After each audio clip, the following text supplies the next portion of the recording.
My name is Trudy Glidden, and I'm going to speak briefly. I have 5 facts to share with you. And then Vern will speak about banking, and that's the end of our sharing for this group this morning. So, the first fact is about economic disparity.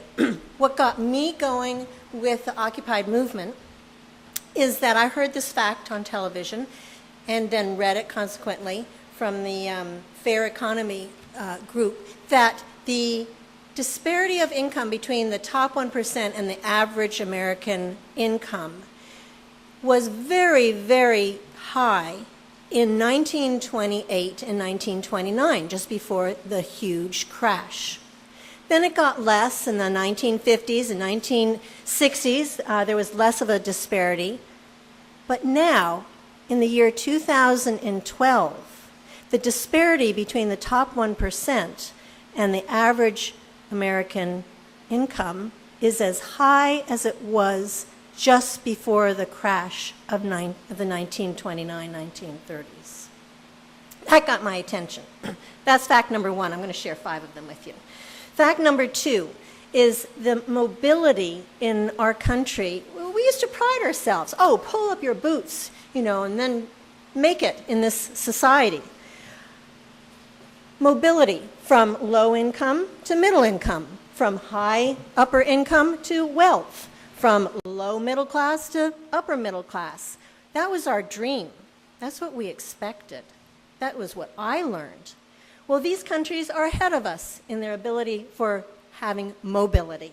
Germany, Spain, Canada, Australia, Sweden, Denmark.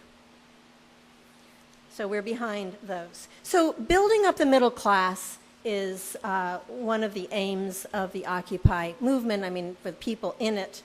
And also that globalization is a factor that was not present after the Great Depression. It came into play in the 1980s, and it's a factor that our government didn't really address. The Reagan years did not address globalization at that time. Instead, taxes were cut, thinking the trickle-down effect would, keep our economy going. So globalization is something we need, we need to address and think about. It's very complex. Fact number 3, I'm going to jump around here, child poverty. I would like you to participate in this fact with me.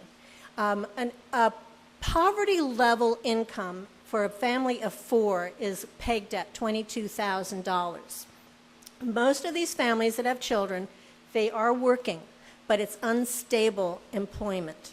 So I'd like 25% of you can figure that out, to stand up, please. So will some of you stand up to try to represent 25% of the audience?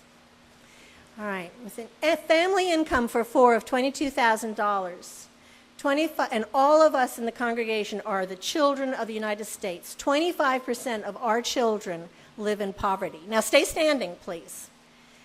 They figured that really to live on and have the necessities of life for a family of 4, you need $44,000, double that amount, $44,000 for a family of 4.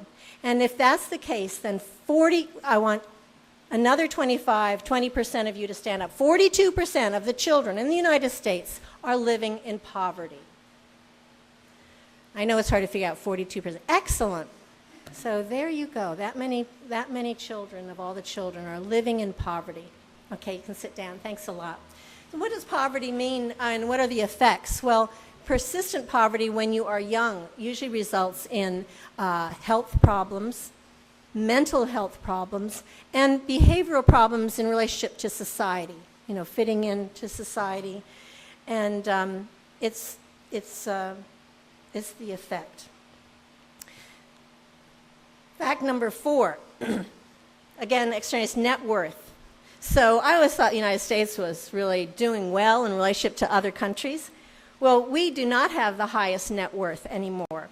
Our net worth for a family is about $320,000.